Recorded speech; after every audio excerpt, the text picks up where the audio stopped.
Boa noite a todos, sejam todos muito bem-vindos a mais uma reunião do NEPGCL aqui, em parceria com o Espiritismo.net.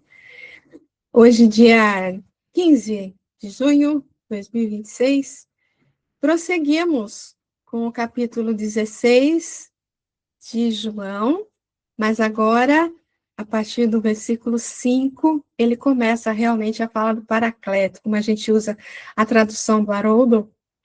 O título que ele põe para essa perícope é realmente o Paracleto, né? Então, como é de praxe aqui para os nossos estudos, quando a gente começa uma perícope, a gente vai ler todo, hoje é um pouquinho longo, mas eu acho que vale a pena a gente ler todo para... Espera um pouquinho só, que aconteceu uma coisa aqui, espera aí. Espera um pouquinho, que tem que...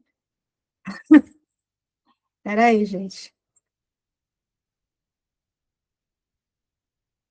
Meu pai.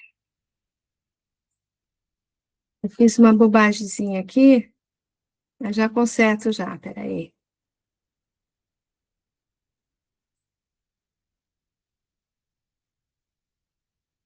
Pronto, pronto.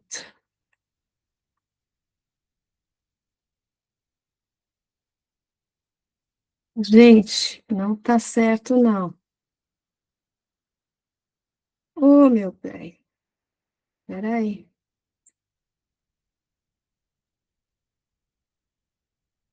Aqui, pronto. Vamos ler aqui. Desculpa, viu? Desculpa a confusão aí.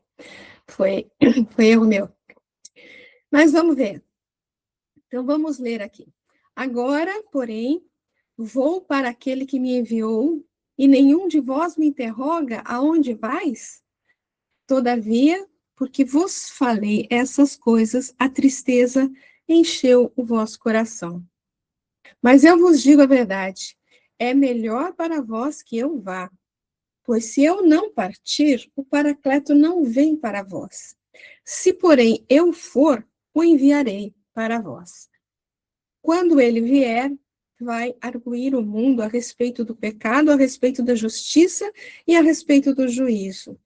A respeito do pecado, porque não creem em mim. A respeito da justiça, porque estou indo para o Pai e não mais me contemplareis. A respeito do juízo, porque o líder desse mundo está julgado. Ainda tenho muitas coisas para vos dizer, mas não podeis carregar agora. Quando, porém, aquele vier, o Espírito de verdade, vos guiará em toda a verdade, pois não falará de si mesmo, mas falará o quanto ele ouvir, e vos anunciará o que há de vir. Ele me glorificará, porque receberá do que é meu e vos anunciará. Tudo quanto o Pai possui é meu, por isso eu disse que ele está recebendo do que é meu e vos anunciará. Um pouco e não mais me contemplais, novamente um pouco e me vereis. Então disseram os seus discípulos uns aos outros: que é isso que ele diz, um pouco e não me contemplais, novamente um pouco e me vereis, e vou para o Pai? Então diziam: que é isso, um pouco? Não sabemos o que fala.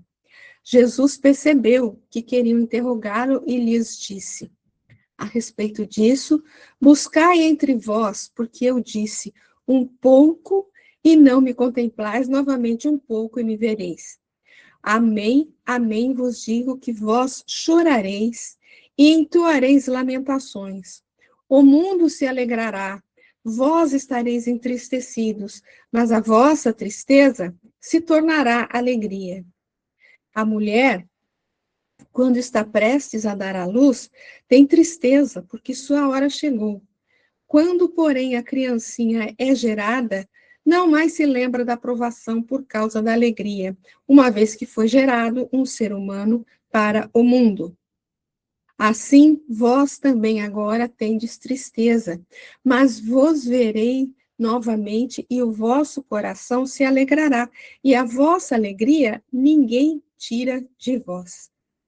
Naquele dia, nada me perguntareis.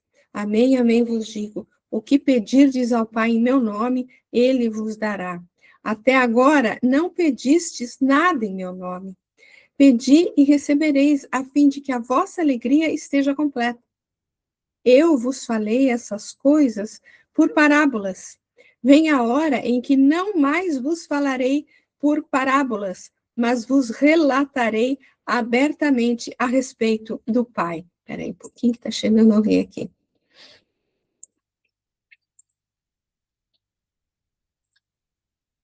Continuando. Naquele dia pedireis em meu nome, e não vos digo que eu rogarei ao Pai por vós, pois o próprio Pai vos ama, porque me amaste e creste, e que eu saí de Deus. Eu saí do Pai e vim para o mundo. Agora deixo o mundo e vou para o Pai. Dizem os seus discípulos: Eis que agora falas abertamente e falas sem nenhuma parábola. Agora entendemos que sabes todas as coisas e não tens necessidade de que alguém te interrogue. Por isso cremos que saíste de Deus. Respondeu-lhes Jesus: Credes agora? Eis que vem a hora e chegou, para que sejais espalhados, cada um para as próprias coisas, e me deixeis sozinho. Mas não estou sozinho, porque o Pai está comigo. Tenho-vos falado essas coisas para que tenhais paz em mim. No mundo tereis provações, mas animai-vos, eu venci o mundo. Então, é isso, pessoal, que nós temos que começar a trabalhar agora. Alguém quer fazer algum comentário antes da gente começar e voltar ao primeiro e começar os comentários?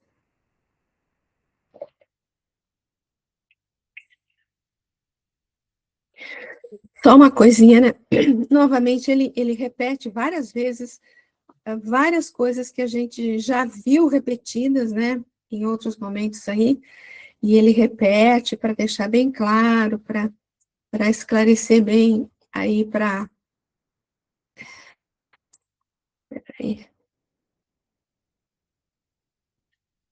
Ué, tinha mais uma pessoa aqui, mas. Bom, então tá. Então lá vamos nós para o primeiro versículo aí da perícope. Ai, meu pai, novamente aconteceu alguma questão aqui. Espera aí, pessoal.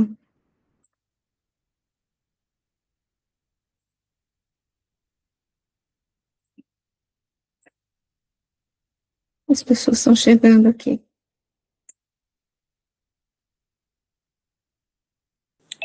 Boa noite, Val.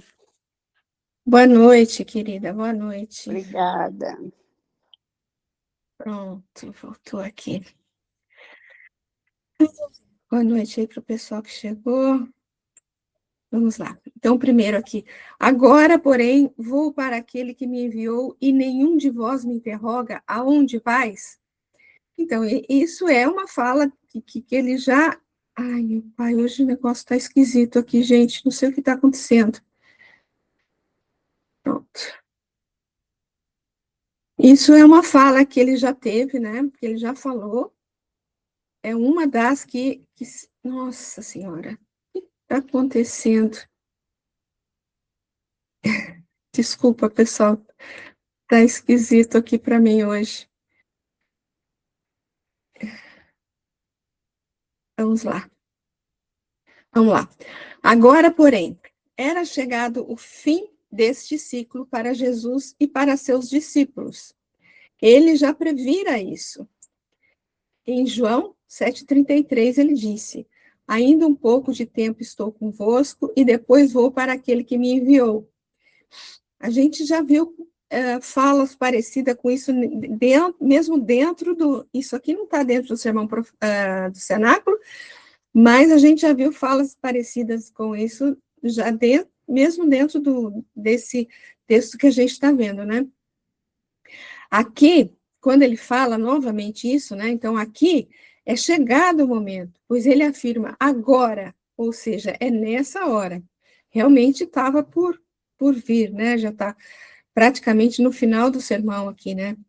O tempo chegará para todos nós. Por isso, a necessidade do encaminhamento das situações dentro de uma lógica natural, pautada na segurança, seguindo com coerência, de acordo com o que já conhecemos. O sábio não é o que muito sabe, mas o que vivencia o que já aprendeu. Que é o que acontecia com ele, obviamente, né? Ele não falava simplesmente, mas ele vivenciou tudo o que ele falou para a gente, né? Então, voltando aqui no texto agora, porém, vou para aquele que me enviou, e nenhum de vós me interroga, né? Vou para aquele que me enviou. Jesus mostra uma consciência clara e uma segurança absoluta quanto ao desenrolar dos acontecimentos. Segurança essa só possível se estivermos ajustados à lei maior da vida. Ou seja, ele sabe que ele está prestes a deixar esse mundo, né? Mas ele sabe perfeitamente, obviamente, dada a condição espiritual dele, né? Ele sabia perfeitamente para onde ele estava indo, né? A ida dele para o Pai representa aqui o momento de sua desencarnação, obviamente, né? Já que, em verdade, nunca de Deus se afastou, pois ele já atingiu o estado pleno de unificação com as leis superiores que regem o universo. Então, a comunhão com ele, com Deus, era plena, né? Tanto é que ele chegou a dizer, eu e o Pai somos um, né? E que confundiu aí a cabecinha de muita gente, aí, ele dizendo isso, né? Então, ele estava com o Pai o tempo todo, mas quando ele fala isso, ele fala no sentido de que para os discípulos ali, né, ele ia partir, né? Ele não estaria mais presente por um pouco, né, como ele fala depois, né? Assim, o que Jesus dizia para os seus adeptos era que o instante supremo tinha chegado, aquele momento de ensinar a resignação máxima que um ser pode realizar, a de cumprir fielmente a vontade do Pai, que é a despersonalização de si em favor do ser cósmico, que surge a partir daí. Essa é a mensagem da crucificação que se completa na ressurreição. É o ser que, deixando o mundo, entra no reino, afastando-se da matéria, volta ao espírito, ponto inicial da criação. Interessante ele falar ponto inicial da criação, né? E aí, para encerrar esse versículo, né, ele pergunta, e nenhum de vós me pergunta para onde que eu vou? Porque antes perguntaram, né?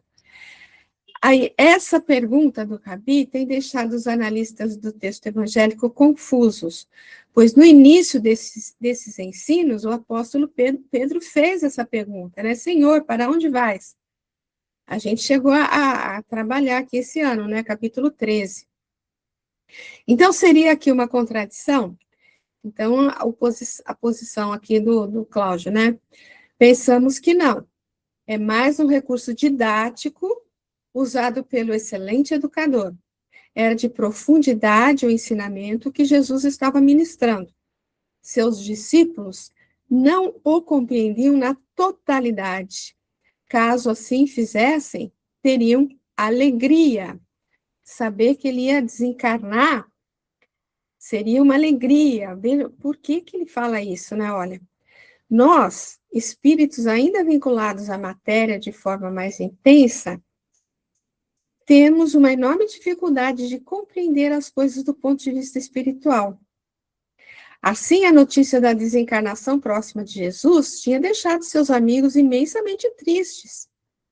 E ele, com o objetivo de alcançar um ponto maior de entendimento em relação ao que ainda iria ensinar, faz a pergunta buscando mudar o rumo da conversa ou, em outras palavras, levantar o astral daqueles que o ouviam, pois só com a emoção equilibrada temos uma compreensão maior das coisas e das situações que a vida nos coloca como forma de aprendizado. Dessa forma, ele, com a pergunta, prepara o ambiente para o aprofundamento das lições necessárias que havia de dar. É aquela história, né? Para nós ainda, desencarnando um ente querido, é lógico que traz tristeza para o nosso coração, né? Mas quando ele fala, eu vou para o Pai, eu vou para ficar junto com o Pai, né? Devia trazer uma alegria para eles, né? Devia trazer uma alegria. Mas como a gente está aqui ainda nesse mundo material, isso para a gente ainda é uma dificuldade, né?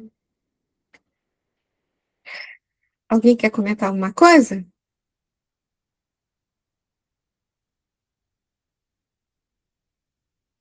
Não? Podemos prosseguir mais um pouquinho, então? Todavia, porque vos falei essas coisas, a tristeza encheu o vosso coração, que é o que a gente estava comentando ali, né? Então, vamos ver o que ele fala aqui. Mas por que vos disse isso? Esse versículo é a confirmação do que dissemos nos comentários anteriores, ou seja, Jesus percebeu a queda vibratória dos discípulos que se manifestava em forma de tristeza. Então, sabendo que Jesus ia partir, lógico, né? Lógico que eles iam ficar tristes, né? Mas por que vos disse isso? Ou seja, a verdade. Porque a verdade nos choca, mesmo sabendo da necessidade de as coisas assim se darem. Rebeldia, inconformismo, orgulho? Talvez todas as alternativas ao mesmo tempo. É que, por termos herdado a faculdade criativa e a liberdade de ação oriunda do Criador, infelizmente, tecemos com elas a cortina do eu, passando a achar que tudo tem de acontecer segundo a nossa vontade. Quando encontramos algo que nos diz existir uma força maior que tudo, sabiamente dirige e coordena, e que seus propósitos já não atendem à nossa forma mesquinha de ver as coisas. Então vem a revolta, que origina a queda e promove situações dolorosas e constrangedoras, com o fim de nos fazer retornar à ideia original de liberdade, porém com obediência ao que é maior e ajustado aos desígnios divinos. Só terminando aqui o versículo, depois a gente volta para comentar. A tristeza é imã da mágoa e do desânimo, sendo todas essas antíteses do sentimento que deve vigorar na intimidade de um cristão verdadeiro. Pois, se o cristão deve trabalhar todo instante em favor da implantação do bem, tanto a tristeza quanto qualquer sentimento negativo, no mesmo padrão, devem ser evitados, por serem geradores da ociosidade que paralisa qualquer ação produtiva. Senhor de uma psicologia superior e conhecedor com profundidade da alma humana, Jesus disse tudo sabia. Por ver nesse sentimento negativo o germe da paralisia que destrói, levava seus amigos a um processo de autoconhecimento e também de reversão daquela disposição afetiva. Quantas vezes nós, do mesmo modo, diante de um trabalho edificante, por simples contrariedade, não deixamos tudo se perder numa atitude de puro personalismo? Às vezes a gente nem se dá conta disso, mas não é difícil de acontecer entre nós. Assim, necessário se faz ouvirmos o Senhor, que fala no imo de nossa alma, de forma que, tendo uma visão ampla do que pode ser realizado, não nos detenhamos nas minúcias capazes de impedir o bom funcionamento do todo. Esse é o objetivo do Evangelho, levar-nos ao conhecimento de nossas próprias imperfeições encontrar em nossa intimidade as forças necessárias para transformar erro em acerto, trevas em luz, doença em saúde. E aí, comentários, pessoal?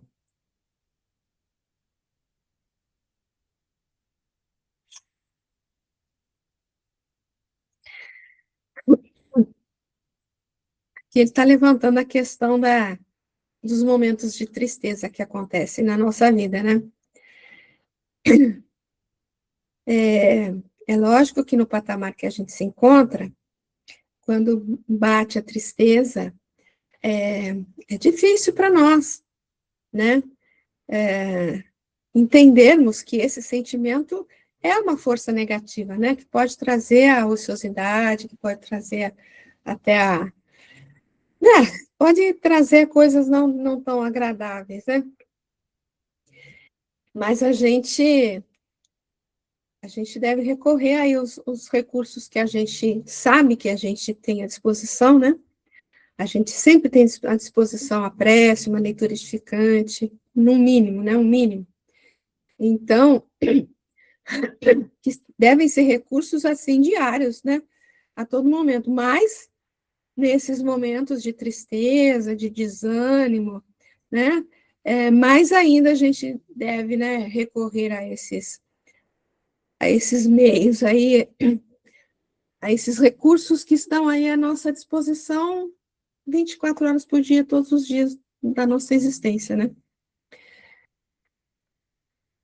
Então é isso que ele comenta mais aqui, que nos alerta mais a isso, né?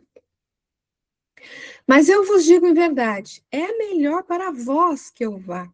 Isso ele já falou também, né, gente? A gente já comentou isso. Mas vamos ver o que o Cláudio nos auxilia mais um pouco aqui. É melhor para vós que eu vá, pois se eu não partir, o Paracleto não vem para vós. Se, porém, eu for, o enviarei para vós.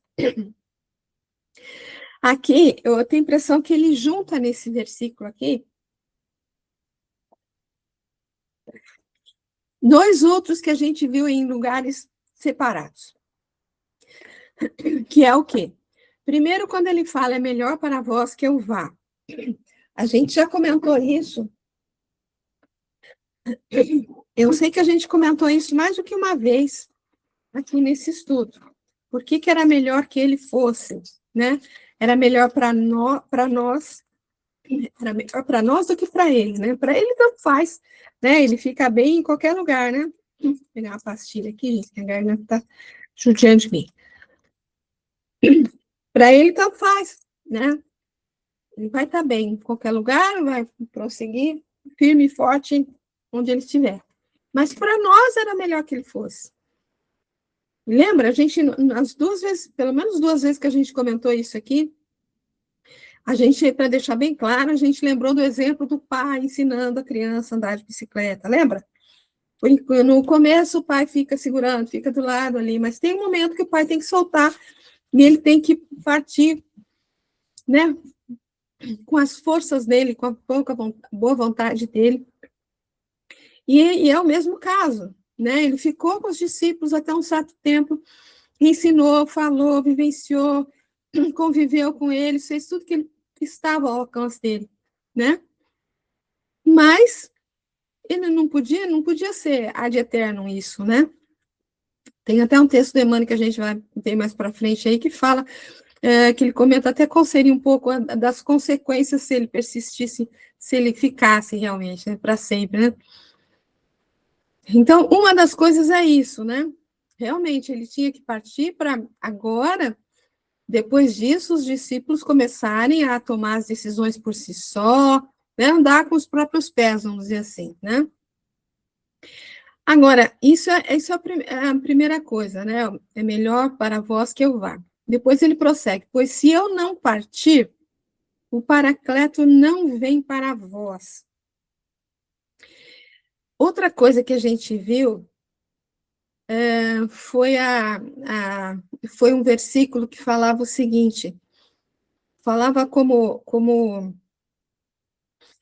a vinda do Paracleto não a vinda para o mundo, o momento do movimento espírita, mas a vinda do Paracleto para nós, para cada um de nós, no sentido de que eu posso hoje, por exemplo, não conhecia nada de espiritismo, hoje eu pego Kardec aqui e leio os vários livros de Kardec aqui, não sabia nada de espiritismo, mas eu ler simplesmente isso, pode até fazer algumas, não fazer, dizer assim, fazer uma cosquinha no meu coração, mas não quer dizer que eu tenha assimilado isso, né?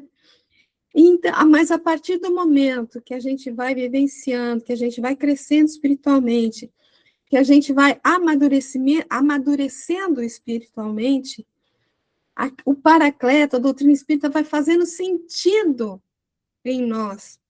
Então, a vinda do Paracleto para nós não representa 1857, quando veio o primeiro livro dos Espíritos lá. Não, a vinda do Paracleto para cada um de nós é o momento que realmente a gente passa a entender tudo aquilo e começa realmente a mudar algumas atitudes, a viver realmente em função de vivenciar aquelas ideias todas, né? Aquelas orientações todas, né? Então, pois se eu não partir, se ele não partir, não haverá essa vivência, né? Essa vivência que vai trazer o amadurecimento para cada um deles. Então, se não houver esse amadurecimento espiritual, não tem como assimilar um ensinamento novo. Então, se eu não partir, o Paracleto não vem para a humanidade de uma maneira geral, né? Não só para eles, né? Para eles ali, ou para cada um de nós. Não vem de uma maneira geral, porque havia necessidade desse amadurecimento todo da humanidade para que viesse o Paracleto, para que a humanidade pudesse assimilar isso tudo, né? Então, se ele não vai e não deixa a oportunidade para os discípulos vivenciarem, terem ali as experiências necessárias, as dificuldades necessárias, resolver ali as questões todas, não há esse amadurecimento. Se não há esse amadurecimento, não tem por que vir o Paracleto. Bom, pessoal, é mais ou menos isso que eu entendi desse versículo aí, né? Mas, alguém quer comentar alguma coisa? Ou vamos ver o que o Cláudio fala aqui? Tudo bem? De novo, o que aconteceu de novo esse negócio aqui? Eu não sei por que está acontecendo isso. Pronto. Vamos lá. Todavia vos digo a verdade.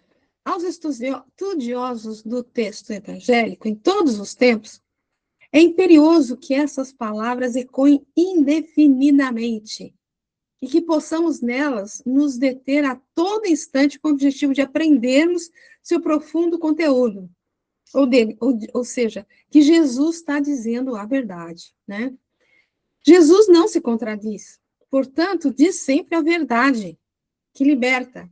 As palavras que, se devidamente compreendidas e vivenciadas, podem nos levar ao estado de perfeição, saúde e felicidade que tanto almejamos. Assim, tenhamos atenção nos seus transcendentes dizeres, pois eles nos indicam o caminho mais curto para a nossa plenitude espiritual. Ou seja, tudo que ele fala, né? É a verdade e é o que a gente precisa estar sempre atento, né? Convém a vós que eu vá, porque se eu não for, um dos fatores que mais atrasam a nossa caminhada evolucional é o apego, seja a coisas ou a pessoas, não importa. É sempre a retaguarda que ainda grita em nós. Tudo na vida tem o seu tempo de vinculação e o momento exato de desvinculação. São coisas que, como instrumentos didáticos, nos é permitido possuir. No entanto, para que a lição se complete, é preciso delas nos desprender, para que possamos cumprir iguais objetivos, para que possam cumprir iguais objetivos com outras pessoas. Algumas vezes são pessoas a quem nos afeiçoamos que têm de se afastar de nós para que possam, em outro tempo e ambiente, influenciar e ser influenciadas, com o objetivo de crescimento para todos. O mesmo se dá no campo das ideias e dos conceitos. A ideia ensina, nos mínimos detalhes, lições de grande teor. Convém a vós que eu vá, porque se eu não for, novas etapas não poderão surgir, novas fases se processar, e a mutação constante, que tanto se faz necessária, como se dará?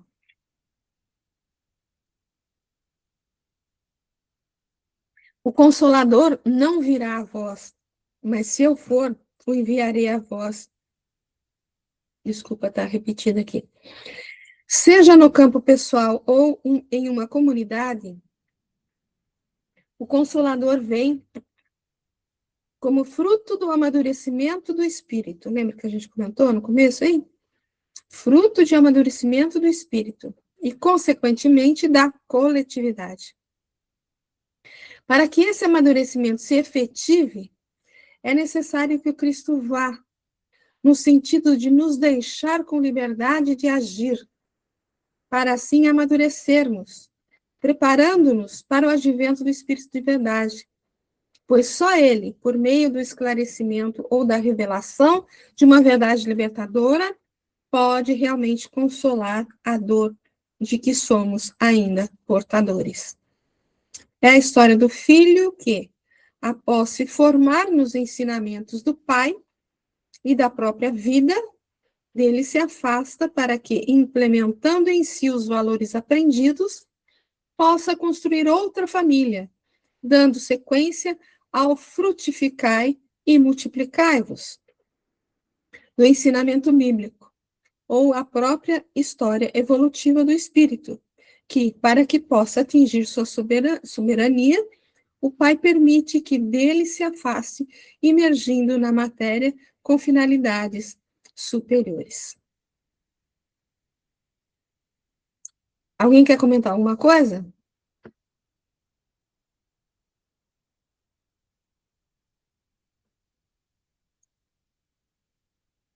Então, esse texto aqui do Emmanuel é o que eu comentei aí, que ele fala, né? Se ele não fosse embora, o que aconteceria, né? Todavia, digo-vos a verdade, a vós convém que eu vá. Olha, semelhante declaração do mestre ressoa em nossas fibras mais íntimas. Ninguém sabia amar tanto quanto ele. Contudo, era o primeiro a reconhecer a conveniência da partida em favor dos companheiros. O que teria acontecido se Jesus teimasse em permanecer? Provavelmente as multidões terrestres teriam acentuado as tendências egoísticas, consolidando-as. Tendências egoísticas. Quais seriam? Ele vai falar aqui, ó. Porque o divino amigo havia buscado Lázaro no sepulcro. Ninguém mais se resignaria à separação pela morte. Por se haverem limpado alguns leprosos, ninguém aceitaria, de futuro, a cooperação proveitosa das moléstias físicas. O resultado lógico seria a perturbação geral no mecanismo evolutivo. O mestre precisava ausentar-se para que o esforço de cada um se fizesse visível no plano divino da obra mundial. De outro modo, seria perpetuar a indolência de uns e o egoísmo de outros. Sob diferentes aspectos, repete-se diariamente a grande hora da família evangélica em nossos agrupamentos afins. Quantas vezes surgirá a viuvez, a orfandade, o sofrimento da distância, a perplexidade e a dor por elevada conveniência ao bem comum? Recordai a presente passagem do Evangelho, quando a separação vos faça chorar, porque se a morte do corpo é renovação para quem parte, é também vida nova para os que ficam. Comentários? Eu acho que esse texto do Emmanuel deixa muito claro, né? Muito claro, principalmente por esses 5 e 6 aqui, né? Como que a ida dele realmente seria necessária, né? Seria necessária.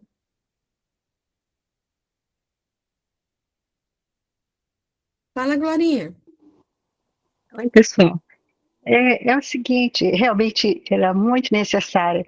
Eu não tinha parado, nunca parei para pensar sobre isso, sabe, Val? E assim, estou achando assim muito interessante isso tudo. E fiquei pensando também de que quantas vezes ele avisou os discípulos que o que ia acontecer. Quantas vezes ele preparou todo mundo para a partida dele, avisando que ia embora, isso tudo, né? E a reação que eles tiveram, uma reação ainda como a nossa, né? De forma assim que a perplexidade, o medo, não é? A tristeza, todos esses sentimentos que ainda permeiam em nós, né? Eles tiveram, muito embora tivessem sido tão bem preparados, né? É só isso que eu queria pontuar. Obrigada. Obrigada a você. Mas realmente, né? Ele preparou o que a gente acho que já comentamos também, né? Quando é uma coisa que a gente não quer que aconteça, a gente parece que inconscientemente a gente não ouve, né? Ou a gente não assimila, né? A gente deixa de lado, né? E realmente, né? Para eles, convivendo aí 3 anos com Jesus, né? Nas condições que foram, né? Eles eram só como nós, né? Apesar de ter tido essa privilégio, entre aspas, aí, de ter convivido com o mestre, né? Eram pessoas como nós. Agora, o fato da ressurreição é que realmente acho que virou a chave, vamos dizer assim, para muitos deles, né? Para vários deles, né? Porque aí começaram a entender realmente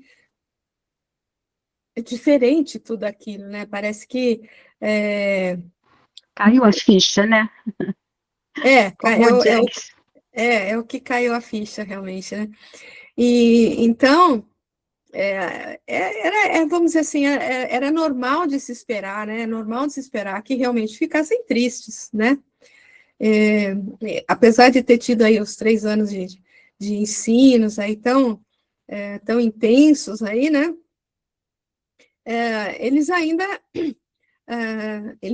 ainda iam passar por muitas experiências, muita vivência que ia trazer para cada um deles esse amadurecimento que é comentado aí em diversos momentos, né? Esse amadurecimento espiritual para realmente modificar ali o coraçãozinho de todos eles, né? Então, se é difícil para nós ainda a separação, né, a perda de um ente querido, você imagine para eles, né, se separar de um personagem assim, né? Uma pessoa como Jesus, né? Realmente, a gente tem que dar um desconto para eles. Seguindo, quando ele vier, ele, o Paracleto, né? Vai arguir o mundo a respeito do pecado, a respeito da justiça e a respeito do juízo. Não sei se vocês se lembram, ele está citando aqui o pecado, a justiça e, e o juízo, mas ele vai, nos versículos seguintes, ele vai comentar cada um deles, né? Mas vamos ver aqui, ó. E quando ele vier, é a vinda futura de um estado de... Olha, a questão do amadurecimento aqui, né? Que eu acho que é a palavrinha-chave para entendimento desse processo todo aqui que a gente está comentando, né? É a vinda futura de um estado de amadurecimento que ainda está por acontecer em nossa intimidade. Amadurecimento esse que se dará pela unificação dos ensinamentos de Jesus na teoria e na prática. Que isso é não só para eles, né? Para nós, né? Para nós. Moisés passou por aqui nos ensinando a justiça, e já se passaram mais de 3.000 anos. Jesus manifestou a nós a potencialidade do amor, e já se passaram 2.000 anos. Kardec, codificando o ensino dos espíritos superiores, revelou-nos a extensão da verdade, não só a contida nas revelações anteriores, como também abriu-nos um campo novo de investigações que, a cada abertura da laçada de uma espiral evolutiva, nos mostra o Criador em toda a sua pujança. Isso foi há mais de 150 anos. Como já faz alguns anos que ele escreveu isso, né? Há mais de 160 já, né? E nós, como temos assimilado essas informações? Já chegamos a esse ponto de amadurecimento, como a gente estava falando no início, né? Sim, podemos dizer, o Consolador prometido por Jesus já veio, porém, será que ele já aconteceu em nosso ser? Será que já é ele o Paráclito, ou o advogado que irá nos defender ou glorificar diante do Eterno? Ele já está suficientemente assimilado a ponto de a gente não ter mais essas tristezas, por exemplo, essas angústias, esses desânimos, né? Convencerá o mundo nos mostrando a potência da lei quando vivenciada. Quem é que levantou a mão aí? Alcione, Val. Pode falar, querida. Olha, eu acho assim, essa mensagem que você trouxe uma advertência sobre a tristeza, sobre a angústia, mas essa advertência também que sobra para nós, é que ela não nos paralise, não é? Ela não chega a levar você a desanimar do trabalho. Não, com tristeza, sem tristeza, nós não vamos faltar. Nós não vamos deixar o trabalho. Então, a tristeza é difícil você evitar. Numa perda, né? Ou numa situação de guerra, numa situação que você vivencia. Mas a grande chave nossa é não deixar que ela nos paralise. O que você acha disso, Val? Foi exatamente o que eu comentei, quando eu falei que a gente tem os recursos nossos, né, os instrumentos que a gente tem que a gente pode recorrer, que a gente deve recorrer todo dia, que eu falei, mas nesses momentos é que a gente tem que recorrer mais ainda. A oração, a leitura edificante, assistir uma palestra, assim, sei lá, um estudo, para que a gente não se sinta abatido a ponto de, como você falou, deixar o trabalho de lado, né? Deixar as nossas responsabilidades, que não são poucas às vezes, né, para lá e assim, permitir, né, que essa tristeza faça com que a gente fique paralisado, né, estacionado. A gente não pode paralisar de forma alguma a nossa ação, né? É isso aí.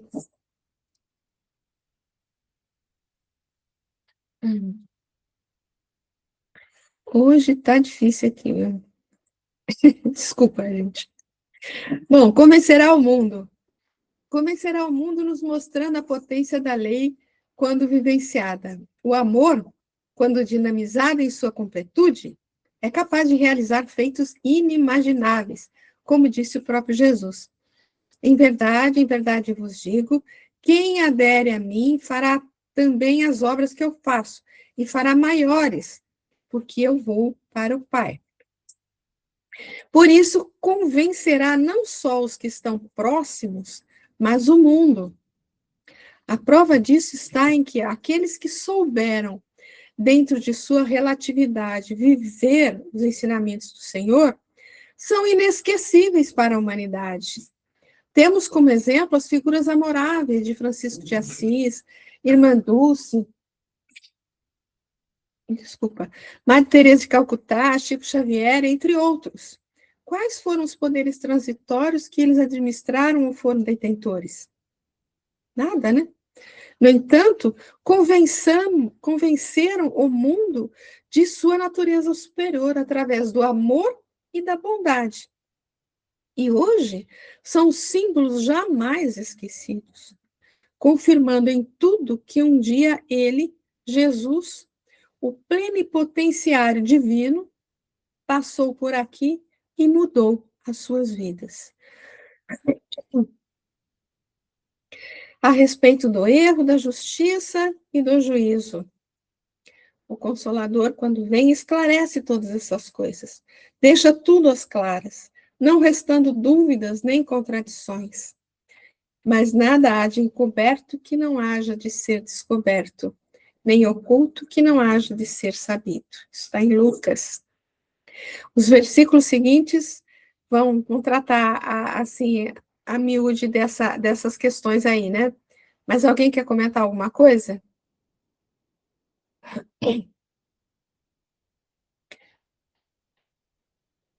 Então, vamos lá. Ele vai, essas três questões aí, ele vai comentar nos 3 próximos versículos, né? Então, ó, a respeito do pecado, porque não crê em mim. Aqui a tradução do Cláudio é um pouco, só um pouquinho diferente, porque não me foram fiéis, né? A possibilidade do conhecimento da verdade, vinda com o Consolador, dá a faculdade do discernimento, que nos faz capaz de detectar o erro e, por conhecermos a responsabilidade maior, de corrigi-lo. Se não conhecemos a lei, o desconhecimento nos protege. Porém, se conhecemos, não há mais desculpa. É mistério que pratiquemos.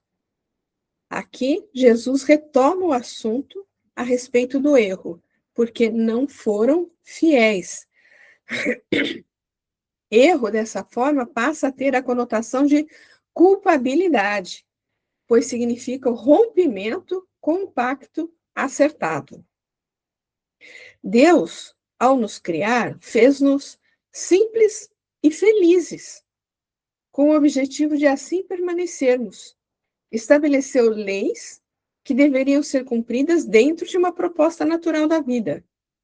Acontece que, em determinado momento de nossa história, por orgulho ou excesso do sentimento egocêntrico, rompemos com esse pacto e nos afastamos do projeto inicial. É aí que inicia a cultura do erro, construída em nós um psiquismo de culpa ou uma psicologia de resgate redentor.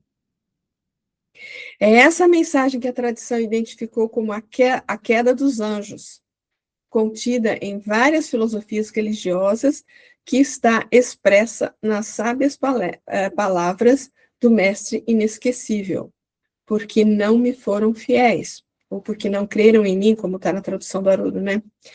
Porque podemos perguntar, então, o uso do me foram fiéis, se a fidelidade é devida a Deus, como resolver essa questão?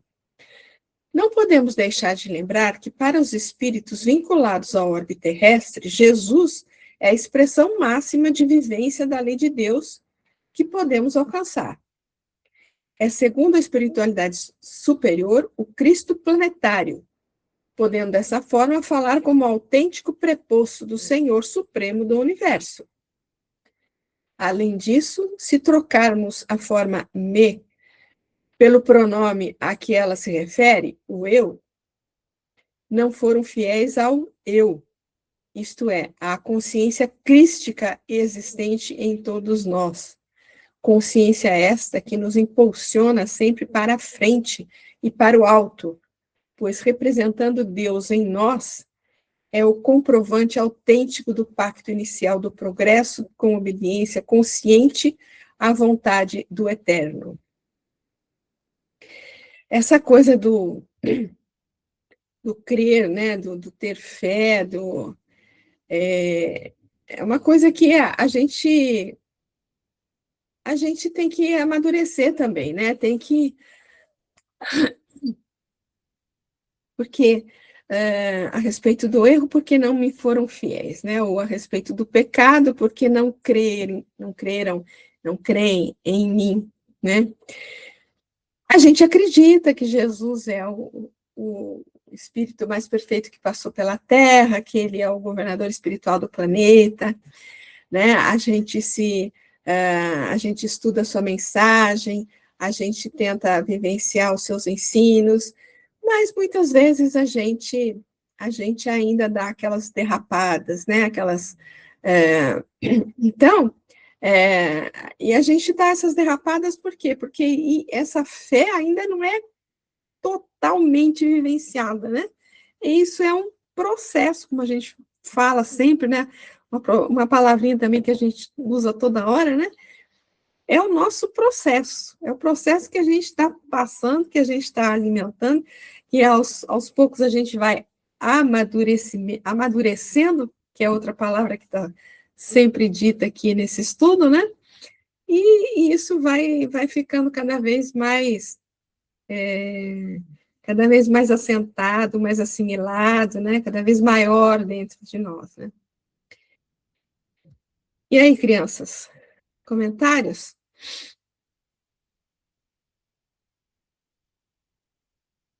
Caladinhas hoje, hein? Nossa Senhora, será que é o frio? A respeito da justiça, agora ele vai falar, porque estou indo para o Pai e não mais me contemplareis. A tradução dele ficou um pouquinho só diferente, da justiça, porque eu vou para o Pai e não me vereis mais. Da justiça, porque eu vou para o Pai. A palavra grega traduzida por justiça é essa aqui que vocês estão vendo aqui, que tem mais o sentido de ajustamento, integridade, pureza de vida, do que propriamente o de justiça, como entendemos. Assim, podemos depreender que, por causa do seu perfeito ajustamento aos desígnios divinos, que o levavam a ter uma integridade absoluta e uma vida pura e de sentimentos superiores, Jesus vai para o Pai, ou está no Pai, ou está com o Pai também, né? Por isso pôde, com autoridade, afirmar: eu sou o caminho, a verdade e a vida. Ninguém vem ao Pai senão por mim. Esse estado de amadurecimento, olha só a palavrinha aqui de novo, né? Esse estado de amadurecimento que permite a vinda do Consolador convencerá a todos a respeito da necessidade do ajustamento à vontade soberana do Criador, como forma de atingir a meta final da vida, que é a volta ao Pai pela conquista consciente da perfeição. Outra palavra que está sendo bastante, né? Conquista. Lembra quando a gente falou, vou preparar-vos um lugar, né? E se a gente pudesse resumir assim numa frase, não é ele que prepara o lugar, mas nós que conquistamos esse lugar, que construímos esse lugar para nós. Lembra que a gente viu isso, né? Então, essa volta para o Pai é um lugar que ele está preparando para nós. Ou seja, é um lugar que nós estamos trabalhando para conquistar esse lugar, né? A prova estava na possibilidade vivida por Jesus, que, quando quis, atendendo aos imperativos superiores, deixou os planos de altíssimas vibrações em que se achava para, tomando um corpo semelhante ao nosso, trazer a mensagem libertadora do Evangelho e, depois de fim da missão, pôde retornar aos planos de origem sem perder em nada sua soberania. É o descer sem perder a altitude, né? Toda essa história evolutiva está contida na seguinte máxima evangélica: ora, ninguém subiu ao céu, senão o que desceu do céu, o Filho do Homem que está no céu. Nossa. E aí, criançada? E não me vereis mais. Alguém quer comentar alguma coisa com relação a isso? Vamos lá, terminar esse versículo. E não me vereis mais. Essa expressão se refere, logicamente, à mudança vibratória que se daria nele após a crucificação, com a sua volta aos planos superiores, pois ele mesmo já havia dito que voltaria a ser visto por eles, o que mais tarde se comprovou, quando ouviram com seu corpo fluídico. Assim, esse não me vereis mais quer dizer que, após o cumprimento de sua missão, ele se envolveria novamente nos fluidos superiores e não mais poderia ser visto como antes, sendo isso em caráter relativo, é claro, pois o maior pode sempre mais que o menor, e ele, quando quiser, pode se fazer visível a qualquer um de nós, desde que, por lógica natural, nos fizermos merecedores de tal elevação.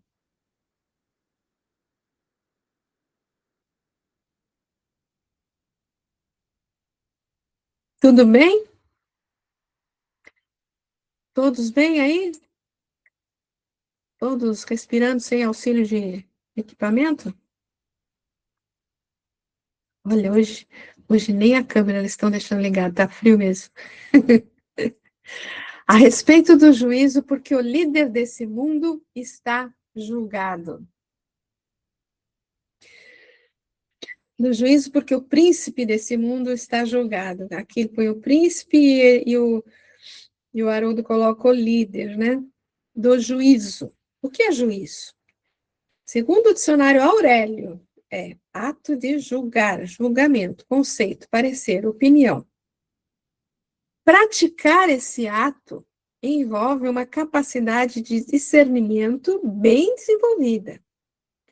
Por isso, Jesus recomendou-nos que não julgássemos, pois qual de nós se acha em condições de julgar o outro com imparcialidade e perfeito conhecimento do assunto a ser julgado? Porém, há na vida momentos em que, sem nos comprometermos, temos a necessidade de selecionar, de discernir, de estabelecer um julgamento com vistas à adesão ou não a determinados comportamentos. Assim, quando o texto evangélico nos afirma que chegaremos ao momento necessário de estabelecer um juízo ou um julgamento, e que este nos propiciará um avanço na escalada evolutiva, é porque não há evolução nem sem liberdade.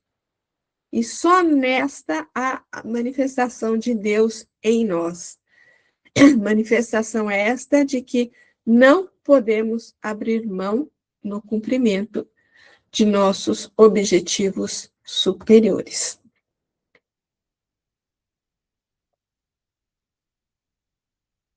Fala, Silvinha.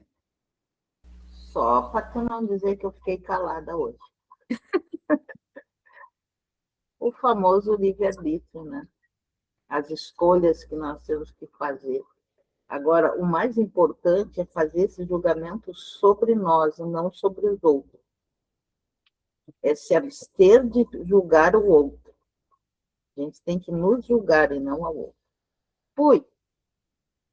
Com certeza, minha flor, com certeza, né? E quando ele fala aqui, né, nesse primeiro parágrafo aqui, né, às vezes nós temos a necessidade de selecionar, de discernir, de estabelecer um julgamento, mas é com vistas à adesão ou não a determinados comportamentos. a determinados ambientes também, né? Às vezes a gente, né,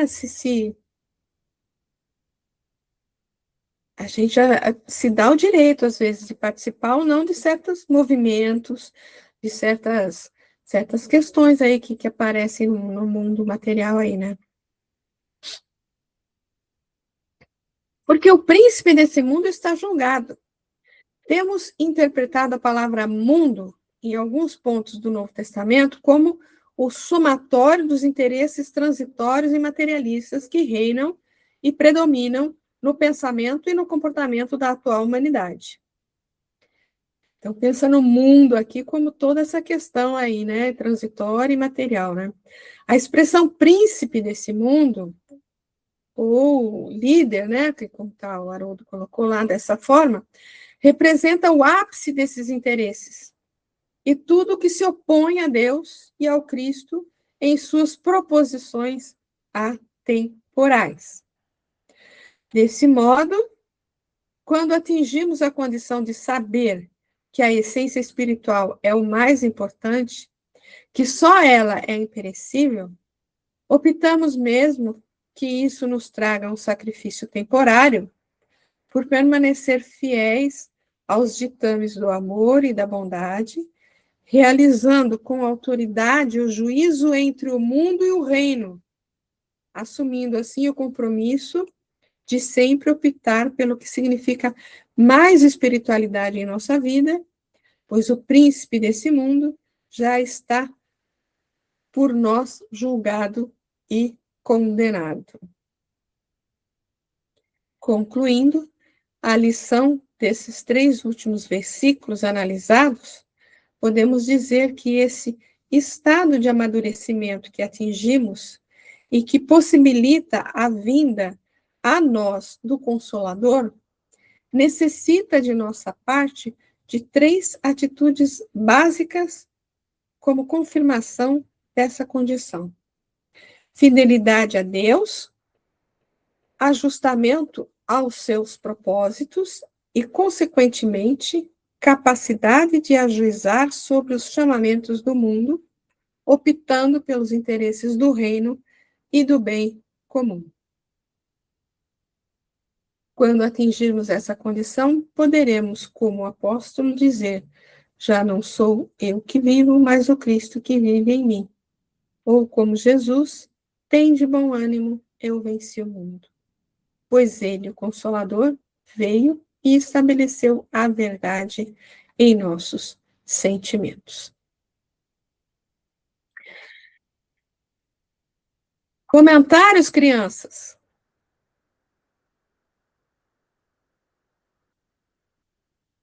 Aqui, fidelidade a Deus, ajustamento aos seus propósitos e, consequentemente, capacidade de ajuizar sobre os chamamentos do mundo, optando pelos interesses do reino e do bem comum. Fala, minha flor.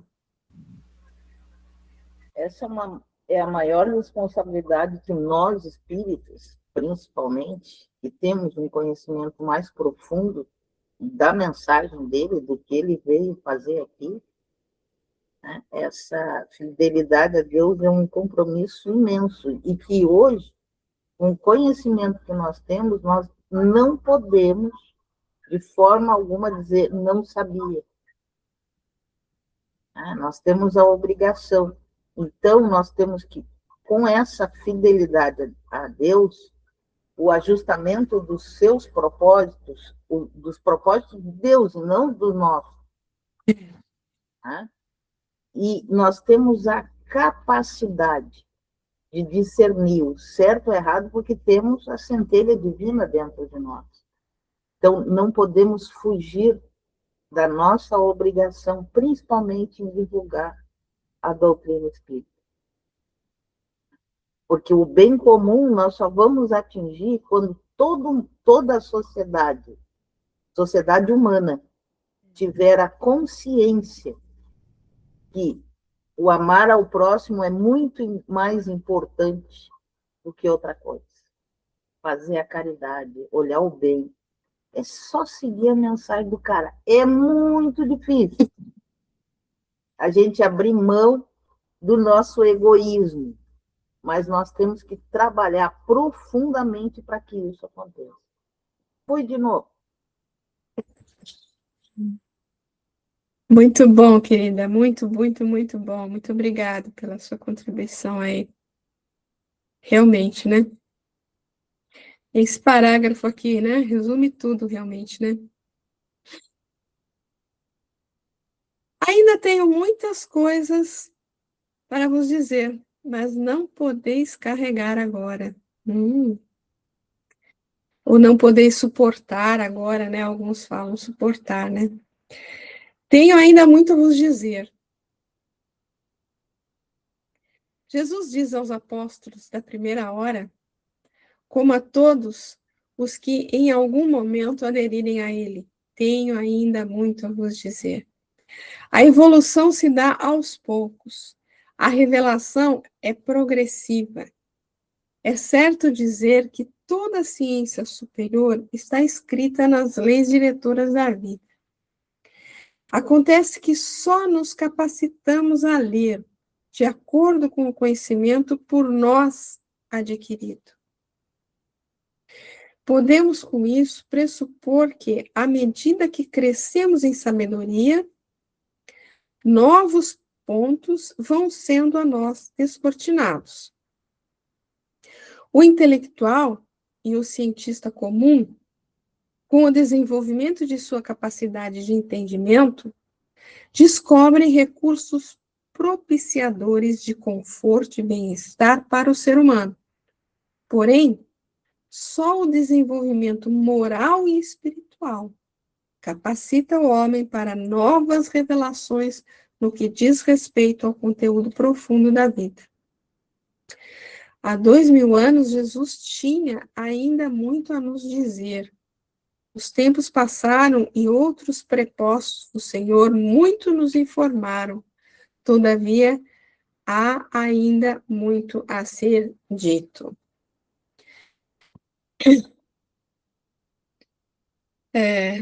Como é que é aquela fala de... A única coisa que sei é que nada sei, né? É mais ou menos isso? Tudo o que sei é que nada sei. Tudo que sei é que nada sei, né? Capacidade evolutiva para conhecer tudo. Vou dizer por baixo, para mim, assim, umas 50 mil reencarnações, eu vou chegar um pouquinho perto, mais ou menos. É por aí, é por aí. Mas tem um texto do Emmanuel, que eu não vou lembrar agora onde que está, lógico, né? Mas que ele fala que o cientista, o intelectual, né, eles nem sabem, mas no fundo eles são missionários do Cristo. Muitos nem sabem, né? Mas são missionários do Cristo, porque eles estão trabalhando, né? E hoje a gente sabe que a ciência já esbarrou na questão espiritual em vários pontos, né? Então, eles nem sabem, mas o trabalho, muitos nem sabem, né, mas que o trabalho deles contribui, sim, com a evolução espiritual também, né, não só com a evolução material, né, científica, mas contribuem com a evolução espiritual, né. E lembrando, né, fala, querida, fala. Ninguém mandou tu falar, dizer para falar, ninguém. Não, e esse trabalho intelectual e científico, ele só é desenvolvido com a permissão. Tanto é que tem muitas curas que não existem, porque o mundo ainda precisa enfrentar essas moléstias, né? Se vai à Lua, mas não se cura totalmente o câncer, porque nós precisamos dessa doença para o nosso desenvolvimento espiritual. Ainda. Espiritual, não é nem uma questão do corpo está doente, o espírito está doente, e ele tem que passar por isso para evoluir. Foi de novo. Era exatamente isso que eu ia falar, minha flor, porque eu ia até comentar que tem uma questão do livro O Consolador que fala exatamente isso, né? Que perguntam para ele, mas a espiritualidade está tão mais desenvolvida que nós aqui, né? Por que que eles não enviam a cura do câncer, por exemplo, né? É exatamente pelo que você falou, porque a gente ainda precisa dessas questões para a nossa evolução, né? A gente ainda precisa, quando a gente não precisar mais, algum cientista vai resolver toda essa questão, né? Fala. Porque, por exemplo, quando tu está doente, tu é obrigado a parar. É, Tu para, tu começa a pensar. Tu não é mais um autômato que vai fazendo as coisas. Tu para, pensa. O que que eu fiz para estar doente? Como é que eu adquiri essa doença? E aí tu começa a refletir, tu começa aí a te ligar a Deus. Porque na hora da necessidade, todo mundo corre para Deus. Quando a coisa está boa, ninguém vai. Aí tu começa a refletir. Ó, viu? A Denise agora quer falar. fala, minha flor, fala aí. Deixa eu baixar primeiro a mão, porque eu vou esquecer disso. Aqui. É porque quando a gente também está doente, a gente passa a perceber muita coisa. Então, a gente percebe que você sozinho não é nada. Que não adianta você ter tanto orgulho, você ser um ser presunçoso, sabe? Você está doente, não, você depende de outras pessoas. Você depende de uma pessoa como eu, que estou no momento, precisando da minha irmã, né? No hospital, você precisa do enfermeiro, né? Então, você começa a ter, a, a refletir sobre isso, né? A refletir muito sobre isso. Então, teve uma vez que eu fiquei no hospital, quando identificaram que a dor que eu estava sentindo na perna era trombose, aí falou para mim que eu não podia sair dali nem para ir no banheiro. Gente, a coisa que eu mais faço na vida é fazer xixi, né? Porque eu tomo água o tempo inteiro. Eu perco, assim, o número de litros de água que eu bebo, né? Aí eu estava assim, cadê? Não tinha uma enfermeira. Tinha uma enfermeira. Aí eu virei para o enfermeiro, coitadinho, que ele foi tão simpático comigo, que eu tenho horror de agulha, né, para botar aqueles negócios para tomar soro, isso tudo. Aí eu virei para ele assim, meu filho, por favor, me ajuda a levantar, que eu vou ali no banheiro. Ele falou, senhora, não pode levantar. Mas, meu filho, eu preciso muito ir no banheiro, eu preciso fazer um xixizinho. Aí ele falou, mas não pode, eu vou pedir a alguém. Olha, tem mais de meia hora que não vem nenhuma enfermeira aqui. Sim, então faz favor, você pega lá a comadre aqui e me dá aqui, me ajuda. Não, mas eu não posso. Eu falei, só não pode nada, pode sim. A gente, quando fica doente, fica em cima de uma cama, a gente não é nada. A gente é apenas um corpo. Só faço só eu, porque senão eu vou molhar tudo isso aqui já já. Aí ele riu. Eu falei, gente, eu sou um corpo. Mas a gente é mesmo, a gente tem que entender isso, entendeu? Que a gente tem que dar valor às pessoas que estão ali ao nosso redor, que estão nos ajudando, que a gente precisa de ajuda, que é uma coisa que é uma aprendizagem para a minha pessoa. Eu Muito tenho que entender que eu preciso de ajuda, que nem tudo eu posso fazer sozinha, que a gente foi feito para viver em comunidade, entendeu? Então, eu acho que a gente precisa ainda de muita doença mesmo, para a gente poder aprender muita coisa ainda. É isso aí, minha flor, muito bom. Você A quer falar gente alguma coisa aprende, ainda? bem Fala. rapidinho, a gente aprende a nossa insignificância. Né? Nós não somos nada. Nada, Nada, nada. nada, nada. Tudo depende do outro, da resposta do outro. Inclusive quando não se está doente. Profissionalmente, se tu oferece um trabalho e o outro não aceita, tu não vai ter renda. Então, nós vamos fazer o trabalho o melhor possível, mas sempre com a consciência. Nós dependemos do outro e somos insignificantes. Não é se humilhar, é se humildar. É Isso. Foi de novo. Tá bom, vamos prosseguir aqui mais um pouquinho para acabar esse versículo aqui. É preciso levar em conta que, com tudo o que sabemos, apesar de serem ótimos os recursos que possuímos, somos bastante limitados. Todavia, com o que ainda não sabemos, Jesus pôde estruturar o nosso orbe e dar qualidade de vida a todos os que por aqui estagiam. Imagina quanto que ele não sabe, quanto que ele não fez, que a gente não faz a menor ideia. Essas palavras do sábio Rabi ainda com atualidade em nosso íntimo. Tenho ainda muito a vos dizer. Mas não podeis suportar agora. Ainda não conseguimos suportar ou compreender tudo que um espírito da envergadura de um Cristo tem a nos revelar. Desse modo, seja qual for a filosofia que abraçamos, ou o estágio de progresso em que nos situamos, é preciso ter cautela e humildade nas pesquisas por nós realizadas em busca de um conhecimento maior. Todos temos, e isso é muito bom e natural, a ânsia de sapiência e de um desenvolvimento intelectual. Qualidades essas que devem ser incentivadas em quem quer que seja. Todavia, é preciso saber de nossas limitações, o que podeis suportar agora, e o que temos feito em matéria de desenvolvimento da bondade, isto sim necessário ao extremo, com nossas pesquisas e desenvolvimento do saber. Não podemos esquecer o que foi dito linhas atrás, só com o desenvolvimento das faculdades morais alcançaremos o domínio das realidades últimas do espírito.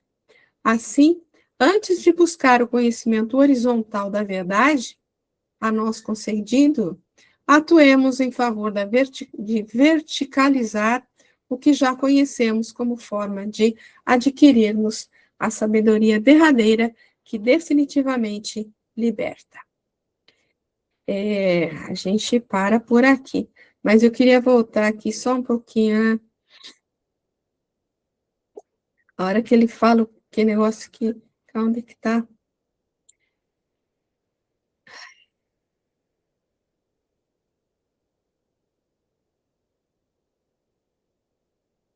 Ah, não sei onde é que está aqui, mas a hora que ele fala, né, o tanto que ele fez, por exemplo, para a criação desse orbe, o que que é, imagine, a gente não faz a menor ideia